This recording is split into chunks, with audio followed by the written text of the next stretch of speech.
നമുക്ക് അജയുടെയും ഭൂമിയുടെയും നാളത്തെ നല്ലൊരു കഥ കേട്ടാലോ? വീഡിയോ ഇഷ്ടപ്പെടുവാണെങ്കിൽ ഒന്ന് ലൈക്ക് ചെയ്ത് ഹൈപ്പ് ചെയ്യാൻ മറക്കരുതേ. അതോടൊപ്പം തന്നെ ആദ്യമായി കാണുന്നവരാണെങ്കിൽ സബ്സ്ക്രൈബ് ചെയ്യാനും മറക്കരുത് കേട്ടോ. അങ്ങനെ ഒടുവില് ഭൂമിയുടെ നിയന്ത്രണം തെറ്റിപ്പോവാണ്. കാരണം ഇത്രയും കാലം കേട്ട കാര്യങ്ങളൊന്നും സത്യമല്ലെന്ന് അറിഞ്ഞു കഴിഞ്ഞപ്പം ഭൂമി വീട്ടിലേക്ക് വന്നിട്ട് സമനില തെറ്റിയവളെ പോലെയാണ് പെരുമാറുന്നത്. പിന്നീട് ഒരു കാര്യം തീരുമാനിച്ചു. തൻ്റെ അമ്മയെ ഏത് വിധേന തനിക്ക് രക്ഷിച്ചാൽ മതിയാവുള്ളൂ. തൻ്റെ അമ്മ അംബികയാണ്, തൻ്റെ അച്ഛൻ അച്യുതനും. ഇനിയിപ്പോൾ ആരൊക്കെ എന്തൊക്കെ പറഞ്ഞാലും അതിനൊരു മാറ്റം ഉണ്ടാകാൻ പോകുന്നില്ല.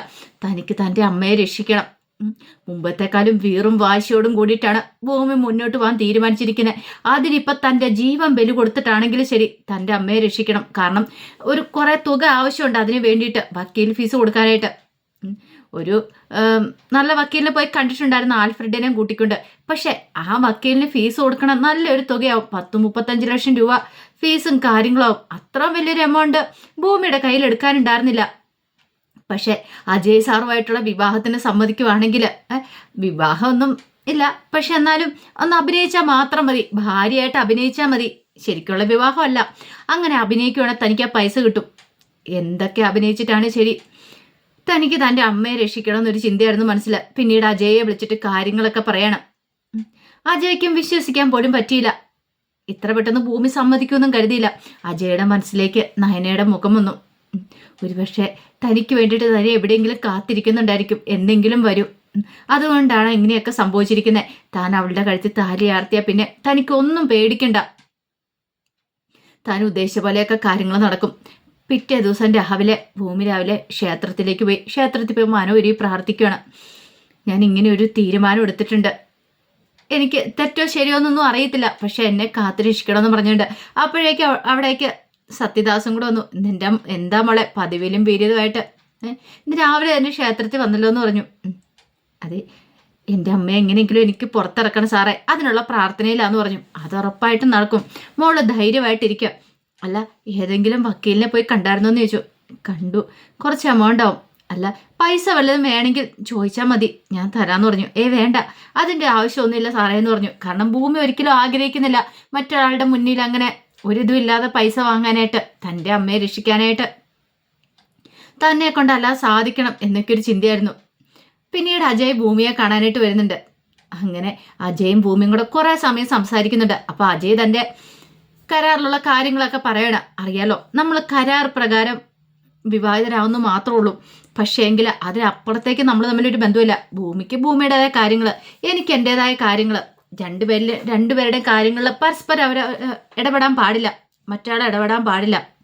എപ്പോഴും നമ്മൾ രണ്ട് വ്യക്തികൾ തന്നെയായിരിക്കും. ഭൂമി പറഞ്ഞു, അത് മതി സാറേ, എനിക്കും അതിനോട് താല്പര്യം. അല്ലാതെ ഇതൊരു ഒറിജിനൽ കല്യാണമല്ലല്ലോ. പക്ഷെ ഒരു കണ്ടീഷനുണ്ട്, ഞാൻ പറഞ്ഞല്ലോ, എൻ്റെ അമ്മയെ രക്ഷിക്കണമെന്ന് പറഞ്ഞു. അജയ് സമ്മതിച്ചു. സാറിന് ഞാൻ രക്ഷിച്ചു കഴിയുമ്പം എനിക്കും വേണ്ട, എനിക്ക് എൻ്റെ അമ്മയെ രക്ഷിക്കണം. അതിന് വേണ്ടിയിട്ടാണ് ഞാൻ ഇതിലേക്ക് ഇറങ്ങണം എന്ന് പറഞ്ഞു. പിന്നീട് ആൽഫ്രഡും കൂടെ വന്നു. ആൽഫ്രഡ് വന്നു ഭൂമിയുടെ കാര്യങ്ങളൊക്കെ തിരക്കി. ഭൂമി ആലോചിച്ചിട്ട് തന്നെയാണോ ഇങ്ങനെ ഒരു തീരുമാനം എടുക്കുന്നത്, നാളെ പിന്നെ മാറ്റി പറഞ്ഞിട്ട് കാര്യമില്ല. അജയ് പറഞ്ഞു, ഉറപ്പുണ്ടെങ്കിൽ മാത്രം. എനിക്ക് ഉറപ്പാ, ഇനി എൻ്റെ തീരുമാനത്തിന് ഒരു മാറ്റം ഉണ്ടാകാൻ പോകുന്നില്ല. അപ്പം അങ്ങനെയാണെങ്കിൽ ഒരു എഗ്രിമെൻറ്റ് സൈൻ ചെയ്ത് തരേണ്ട വരുമെന്ന് പറഞ്ഞു. ഭൂമി പറഞ്ഞു, ആയിക്കോട്ടെ, എനിക്കിവിടെ ഫേവറബിൾ ആയിട്ടുള്ള എഗ്രിമെൻറ്റ് വേണം. കാരണം അതിൻ്റെ കണ്ടീഷൻസും കാര്യങ്ങളൊക്കെ. ഒടുവിൽ അങ്ങനെ സമ്മതിക്കുകയാണ്. അങ്ങനെ ഭൂമി എഴുന്നേറ്റ് കഴിഞ്ഞപ്പോഴത്തേന് ആൽഫ്രഡ് ചോദിച്ചു, ഒന്നുകൂടെ ചോദിക്കുന്നുണ്ട്, ഉറപ്പായിട്ടും ഇങ്ങനെ തീരുമാനം എടുത്താണോ? പിന്നെ മാറ്റാൻ പറ്റില്ലല്ലോ. ഭൂമി പോകുന്ന സമയം അജയ് പറഞ്ഞു, ഞാൻ കൊണ്ടേയാക്കാം, ഞാനും അവിടേക്ക് വരുന്നുണ്ട്, ഞാൻ കൊണ്ടേയാക്കാമെന്ന് പറഞ്ഞു. ഷോപ്പിലേക്കല്ലേന്ന് ചോദിച്ചു. അങ്ങനെ ഭൂമിയെയും പിന്നിലിരുത്തിക്കൊണ്ട് അജയും ഭൂമിയും കൂടെ പോലീസ് സ്റ്റേഷൻ അങ്ങോട്ട് പോവുകയാണ്. അതേ സമയത്താണ് അഞ്ജനയും ഭവാനിയും കൂടെ പുറത്തു പോയത്. അപ്പോൾ കുറേ ഡ്രസ്സൊക്കെ എടുക്കാനുണ്ടായിരുന്നു. അതൊക്കെ എടുത്തിട്ട് തിരിച്ചു വരുന്ന സമയത്താണ് ഈ ഒരു കാഴ്ച കാണുന്നത്. അഞ്ജന നോക്കി കഴിഞ്ഞപ്പോഴത്തേനും അജയുടെ ബൈക്കിന് പിന്നിൽ അവളെ, അമ്മ ഇതവളല്ലേ എന്ന് ചോദിച്ചു. ഏതവള്? അമ്മ ഇതാ ഭൂമിയാന്ന് പറഞ്ഞു. ഭൂമിയോ? അതെ, കണ്ടില്ലേ, ഞാനുമായിട്ടുള്ള വിവാഹമാണ് അടുത്ത ദിവസം അജയുടെ. എന്നിട്ട് അവളെയും പിന്നിലെടുത്തി പോകുന്ന കണ്ടില്ലേ? എനിക്ക് അപ്പോഴേ സംശയം ഉണ്ടായിരുന്ന, ഞാൻ പറഞ്ഞല്ലേ അവർ തമ്മിൽ ഇഷ്ടത്തിലാണ്. എന്നിട്ട് ആരെങ്കിലും കേട്ടോ? ഇങ്ങനെ പോയിട്ടാണെങ്കിൽ കല്യാണത്തിന് ശേഷം അവളുമായിട്ട് ഒരു ബന്ധം സ്ഥാപിക്കില്ലെന്ന് ആര് കണ്ടു? ഇത് വെറുതെ വിട്ടിട്ട് കാര്യമില്ല. അത് കേട്ടപ്പോൾ ഭവാനിക്ക് സഹിക്കുവോ? അല്ലെങ്കിൽ തന്നെ ഭൂമി എങ്ങനെയെങ്കിലും തീർക്കണമെന്ന് കരുതിയിരിക്കുക. അവള് സത്യദാസിന്റെ മകളാണ്. അവൾ എന്തെങ്കിലും തനിക്കൊരു തൻ്റെ മുന്നിലേക്ക് തനിക്കൊരു പണിയായിട്ട് വരും എന്നുള്ള കാര്യം ഉറപ്പാ. ജീവിച്ചിരിപ്പുണ്ടെങ്കിൽ സത്യദാസിന്റെ മകളല്ലെന്ന് അല്ല മകളാന്ന് തിരിച്ചറിയാനായിട്ട് ഇനി അവൾക്ക് അധിക കാലമൊന്നും വേണ്ടി വരത്തില്ല. അപ്പം അവളെ എത്രയും പെട്ടെന്ന് വേരോടെ പിഴുതെറിയണം. അപ്പം അതിന് വേണ്ടിയിട്ടാണ് അച്യുതനെ കൊന്നതുപോലും. പക്ഷേ അവൾ വീണ്ടും തൻ്റെ ജീവിതത്തിലേക്ക് കടന്നു വരുവാണോ എന്നൊരു ചിന്ത ഭവാനിയുടെ മനസ്സിലുണ്ടായി. ഭവാനി പറഞ്ഞു, മോള് പേടിക്കൊന്നും വേണ്ട, വീട്ടിൽ ചെല്ലുമ്പോൾ നമുക്കൊരു തീരുമാനം ഉണ്ടാക്കാമെന്ന് പറഞ്ഞു. അങ്ങനെ ഒടുവിൽ എന്ത് ചെയ്തു, ഭൂമി അജയും കൂടെ സ്റ്റേഷനിലേക്ക് പോയി. ഭൂമി അവിടെ ഇറക്കി വിട്ട് അജയ് തൻ്റെ ജോലി തുടർന്ന് വൈകുന്നേരം വീട്ടിലേക്കും വരുവാണ്. വീട്ടിലേക്ക് വരുമ്പോഴത്തേനും അഞ്ജന കാത്തിരിക്കുന്നുണ്ടായിരുന്നു. അജയ് വന്ന ഉടനെ അഞ്ജന എല്ലാവരെയും കൂടെ വിളിപ്പിച്ചു. പിന്നീട് ചോദ്യം ചെയ്യാനായിട്ട് തുടങ്ങി. ഇന്ന് ബൈക്കിന് പിന്നെ ഭൂമിയെ കയറ്റിക്കൊണ്ട് പോയതായിരുന്നു ഏറ്റവും വലിയ പ്രശ്നം. അപ്പോഴേക്കും മുത്തശ്ശി പറഞ്ഞു, മോളെ അവളൊരു പാവം പെങ്കൊച്ച, അവളെ ചിലപ്പോൾ ഒന്ന് ഡ്രോപ്പ് ചെയ്തായിരിക്കും, അത്രേ ഉള്ളൂ. പിന്നെ അവളെ പോലീസ് സ്റ്റേഷൻ്റെ അവിടെയല്ലേ അവളുടെ കോഫി ഷോപ്പ് വെച്ചിരിക്കുന്നത്, അതുകൊണ്ടായിരിക്കും. നീ അത് ഇത്രമാത്രം ടെൻഷൻ അടിക്കാനൊന്നുമില്ല. അല്ല മുത്തശ്ശി, അതങ്ങനെയൊന്നുമല്ല. ഇവർ തമ്മിൽ ഇടയ്ക്കിടയ്ക്ക് കറക്കവും കാര്യങ്ങളൊക്കെ ഉള്ള ഇത് ഞാൻ അജയോട് പലപ്പോഴും ചോദിച്ചിട്ടുണ്ട്. 2 ദിവസം കഴിഞ്ഞ് ഞങ്ങൾ രണ്ടുപേരും ഒരുമിച്ച് ജീവിക്കേണ്ടതല്ലേ? അപ്പം അതിന് ശേഷമാണെങ്കിലോ?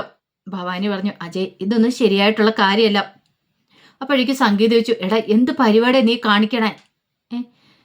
നിനക്കറിയാവുന്ന കാര്യമല്ലേ, നിന്റെ വിവാഹം ഉറപ്പിച്ചു വെച്ചിരിക്കുകയാണ്, എന്നിട്ടാണോ നീ ഇങ്ങനെയൊക്കെ പോണെന്ന് ചോദിച്ചുകൊണ്ട് ദേഷ്യപ്പെടുകയാണ്. എല്ലാവരും നാട് പാടുന്നു. അജയ്ക്ക് നേരെ തിരിഞ്ഞു. പെട്ടെന്ന് അജയ് പറഞ്ഞു, അതിന് ഞാൻ ഇവളുടെ കഴുത്തിൽ താലി ചാർത്തിയാലല്ലേ? എല്ലാവരും ഞെട്ടിപ്പോയി. എനിക്ക് ഇവളുടെ കഴുത്തിൽ താലി ആർത്താൻ പറ്റില്ല, ഞാൻ താലി ആർത്തില്ല എന്ന് പറഞ്ഞു.